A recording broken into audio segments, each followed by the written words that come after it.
আসসালামু আলাইকুম everyone, welcome to beauty mini blog. তো আজকে তোমাদের সঙ্গে শেয়ার করছি পকোড়া রেসিপি। তো পকোড়ার জন্য প্রথমে আমি চাল নিয়ে নিব, তারপরে চালটা পানি দিয়ে ভালো করে ভিজিয়ে নিব, তারপরে আমি মুগ ডালটা দিয়ে দিব। তো তোমরা চাইলে মুসুরি ডালটাও দিতে পারো, তো আমি মুগ ডালই নিই না। তো প্রথমে আমি কাঁচা লঙ্কা কুচি করে নিব, তারপরে আমি আলু কুচি করে নিব, তারপরে আমি পেঁয়াজ কুচি করে নিব। তো সবগুলো কুচি করে নিয়ে ব্লেন্ডারে চাল আর ডালটা ব্লেন্ড করে নিব। তো ব্লেন্ড করে নিয়ে ব্যাটারটা একটা পাত্রে ব্যাটারটা ঢেলে নিব, তারপরে একে একে সবগুলো মশলা দিয়ে দিব।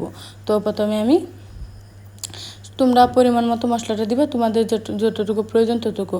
তো আমি আলুটা দিয়ে দিলাম, তারপরে কাঁচা লঙ্কা দিয়ে দিব, পেঁয়াজ দিয়ে দিব, তারপরে লবণটা দিয়ে দিলাম, তারপরে হলুদ জিরা গুঁড়ো দিয়ে ভালো করে মাখিয়ে নিব। তো আমি মরিচটা স্কিপ করেছি, তোমরা চাইলে মরিচের গুঁড়োটাও দিতে পারো। তো ব্যাটারটাকে রেখে একটা কড়াই বসিয়ে ভালো করে তেল দিয়ে গরম করে তারপরে আমি একে একে সবগুলো পকোড়া দিয়ে দিব, দিয়ে ভালো করে নাড়াচাড়া দিয়ে 5-10 মিনিট সময় নিয়ে ভেজে নিব।